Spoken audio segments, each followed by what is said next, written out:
नमस्कार, मैं मेघा हिंदुस्तानी स्वागत करती हूँ आपका माटी के लाल चैनल पर। तो दोस्तों, एक व्यक्ति है देश में जो खुद को कहता है कि वो राजनीतिक विशेषज्ञ है। वो बताता है कि वो किंग मेकर है, यानी कि खुद तो चुनाव लड़ता नहीं, लेकिन जिसके सर पर हाथ रख दे वो चुनाव में जीत जाता है। इन दिनों सोशल मीडिया पर वायरल भी रहे हैं। करण थापड़ ने बकायदा इंटरव्यू लिया था और पानी पिलाने पर मजबूर भी कर दिया। लेकिन ये शख्स इन दिनों चर्चा में दूसरे कारण से है, क्योंकि अपने ही गलत फर्जी दावों के चलते जब करण थापड़ ने इन्हें विवश कर दिया था बीच इंटरव्यू में पानी पीने पर और बहसबाजी करने पर, उनके आंकड़े बिल्कुल गलत साबित हुए। करण थापड़ बार बार पूछ रहे थे आर यू श्योर, और ये कह रहे थे डेफिनेटली, बिल्कुल 300 पार, 400 पार। प्रशांत किशोर ऐसे फर्जी नैरेटिव चला रहे थे। तो आज बीबीसी की एक खबर छपी है प्रशांत किशोर पर, और इस पे बात करना जरूरी है, क्योंकि प्रशांत किशोर जैसे लोगों का विश्वास जीत लेते हैं, लेकिन यही विश्वास धोखा में तब्दील हो जाता है जब नतीजों में आंकड़े कुछ और ही कहते हैं। अब क्या कहा है प्रशांत किशोर ने अपने बचाव में, इसके बारे में आपको बता दूं। प्रशांत किशोर कहते हैं कि मोदी के जीत का कारण, अभी भी वो मान रहे हैं कि मोदी जीते हैं। एक उदाहरण के तौर पर कहते हैं कि अगर जो बच्चा फेल होता है वो अगर 40% ले आए, या 40% वाला बच्चा 60% ले आए, तो अपने आप को विजयी मानता है। और अगर 95% वाला या 90% वाला बच्चा 80% ले आए तो वो अपने आप को कम आंकता है। लेकिन सच्चाई भी तो यही है ना दोस्तों। अगर एक इंडिविजुअल ग्रोथ की हम साइकोलॉजिकली बात करें या प्रैक्टिकली बात करें, एक इंडिविजुअल की ग्रोथ कब होती है? जब वो अपने पिछले बार के परफॉर्मेंस को आउटस्टैंड करते हुए बेहतर परफॉर्म करे। लेकिन इस बार बीजेपी का परफॉर्मेंस अपने पिछले पारी से कम रहा है। तो ऐसे में तो ये बात यहीं पे कट जाती है कि आप कह रहे हैं कि कांग्रेस नहीं जीती है, बीजेपी जीती है।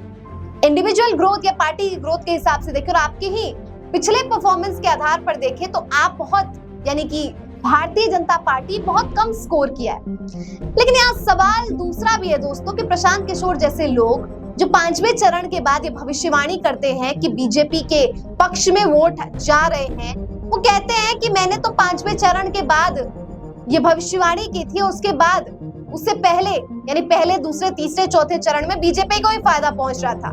कितनी बेबुनियाद बात है कि आपने 5वें चरण में भविष्यवाणी कर दी और आप कह रहे हैं कि 6ठे 7वें चरण में पूरा का पूरा खेला हो गया। मतलब इससे पहले जिन भी चरणों में चुनाव हुए हैं उसमें सबने अगर बीजेपी के पक्ष में भी वोट डाला, तो क्या मैं यहाँ पे सीट वाइज एनालिसिस भी अगर मैं आपको बताऊंगी तो प्रशांत किशोर यहीं पर फेल हो जाएंगे कि जिन सीटों पर बीजेपी हारी है उनमें से बहुत सी ऐसी सीटें हैं जिनका चुनाव तो शुरुआती चरणों में समाप्त हो गया। तो प्रशांत किशोर यहाँ भी गलत साबित हुए।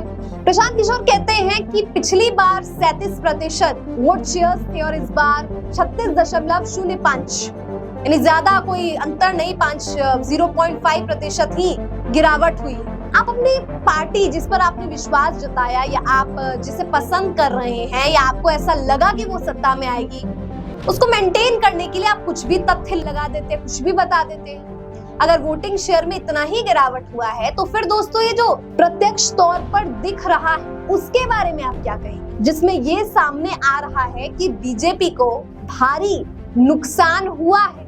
उन सीटों पर भी नुकसान हुआ है जहां बीजेपी का पहला गढ़ होती थी। यही प्रशांत किशोर फर्जीवाड़ा तथ्य दे रहे थे कि दक्षिण और पूरब में सीट्स जो है वो कवर हो जाएगी अगर पश्चिम और उत्तर में नुकसान होता है तो। अब मुझे बताइए कौन सी सीटें इन्होंने कहां पे कवर की है? मध्य प्रदेश, उड़ीसा में बेशक बीजेपी को फायदा पहुंचा, लेकिन किन कारणों से पहुंचा है? और यहाँ प्रभु जगन्नाथ के नाम का इस्तेमाल इस प्रकार से बखूबी किया है बीजेपी ने लोगों को भ्रमित करने के लिए, वो एक अलग विषय है। लेकिन प्रशांत किशोर की ये भविष्यवाणी भी बुरी तरीके से फेल हो जाती। फिर आगे वो कहते हैं कि मैंने ये समझा था कि लोगों में पूरे जो सारे लोग हैं उनमें एक सहमति नहीं है कि इसे सत्ता से निकालना है, ये एकजुटता नहीं। अगले लाइन में वो कह देते हैं लेकिन विपक्ष में एकजुटता है और विपक्ष की एकजुटता की वजह से मोदी हारे। मतलब अब बौखलाहट तो प्रशांत किशोर की भी दिख रही है कि अपनी बात का कटाक्ष खुद ही कर रहे हैं।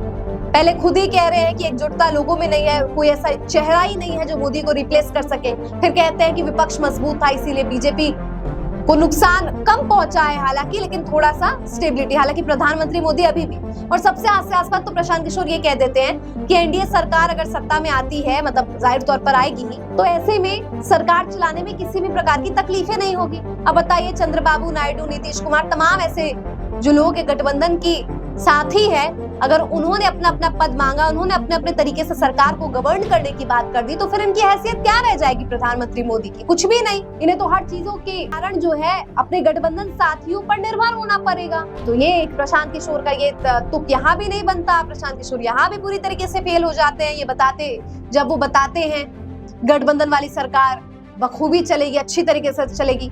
और हंसी मुझे सबसे ज्यादा तब आई जब इन्होंने 2009 की तुलना मनमोहन सिंह वाली सरकार की तुलना करते और कहते हैं कि उस समय भी इकोनॉमी को कितना बूस्ट हुआ था। आप कब का कंडीशन, कब की तुलना कर रहे हैं, और उस समय कैसे सरकार बनी थी, और कोई गठबंधन किसका था, क्या था, उन सब चीजों, फैक्टर्स को आप इन्वॉल्व क्यों नहीं कर रहे? ये कहना कि मैंने 5वें चरण के बाद दिया है अपना, उसके बाद कुछ हुआ होगा, मतलब कुछ भी फर्जीवाड़ा, जिसके मन में जो आ रहा है वो बोले जा रहा है। और मेन स्ट्रीम मीडिया इन जैसे लोगों को, जो सलाहकार, किंग मेकर, न जाने क्या क्या है, इनको एकदम चांद पर चढ़ाने का काम करते हैं, हवाबाजी करने का काम करते हैं। अपने आप को खुद भी बहुत समझते हैं कि मैंने जो प्रेडिक्शन किया है वो सही है। अब इनका ये प्रेडिक्शन जो है गलत साबित हुआ, और सब इसको रिकॉर्ड कर लीजिएगा, सेव कर लीजिएगा, क्योंकि अगली बार इंटरव्यू किसी को देंगे तो झूठ बोल देंगे कि नहीं, मैंने तो ऐसा प्रेडिक्ट किया ही नहीं था। तो करण थापर वाला इंटरव्यू भी देख लीजिएगा एक बार, वहां पे भी समझ आएगी आपको पूरा का पूरा खेला है क्या। और उनके जैसे बीजेपी के लोग जो पीछे छुपे हुए हैं, उनके बारे में भी आपको पता चल जाएगा कि कैसे बीजेपी के साथ ये लोग लिंक्ड अप होते हैं, टाइड अप होते हैं, और इनके लिए काम करते हैं किस तरीके से। तो प्रशांत किशोर का ये पूरा का पूरा फर्जीवाड़ा जो है वो लोगों के सामने आ चुका है। और बीबीसी ने बकायदा एक आर्टिकल पब्लिश की है जिसमें बताया गया है कि कौन कौन से तरीकों से प्रशांत किशोर ने झूठ बोला, काउंटर किया, और कटाक्ष खुद की ही बातों को करते गए। मतलब कहा कुछ, फिर उसके बाद कुछ कहा। और ये भी मानते हैं कि कांग्रेस मजबूत है, लेकिन मानते हैं कि लोग किसी को नेता को पसंद नहीं करते। एकजुटता की बात करें कि विपक्षियों में एकजुटता था, तो फिर कांग्रेस की कमी कहाँ रह गई? कांग्रेस ने कैसे टिकट बांटने का काम किया, वो पहलुओं पर आखिर प्रशांत किशोर बात क्यों नहीं करते? जो चुनावी प्रचार, जो चुनाव का मुद्दा था, उन मुद्दों पर चुनाव नहीं लड़ा गया, इस बारे में जिक्र क्यों नहीं करते प्रशांत किशोर? असलियत अभी भी क्यों छुपा रहे हैं? और अभी भी ये फेक नैरेटिव, न जाने इनको कौन सी सीट, पता नहीं क्या इनके साथ होने वाला है, इनको किस बात का इतना अहमियत है, या अभी भी वो बता सकते हैं देश को कि क्या हुआ है, लेकिन नहीं बोल दिया है तो उसको जस्टिफाई तो करना है। खैर, आपकी क्या राय है प्रशांत किशोर की इस फर्जीवाड़े और इनकी जो झूठे आंकड़े, झूठी भविष्यवाणी, फिर से इनकी भविष्यवाणी फेल हो गई है, और इस बार ये क्या मुंह दिखाएंगे जनता को? कमेंट सेक्शन में बताइए। मुझे दीजिए इजाजत, मिलती हूँ आपसे ऐसे ही वीडियोस के साथ। धन्यवाद।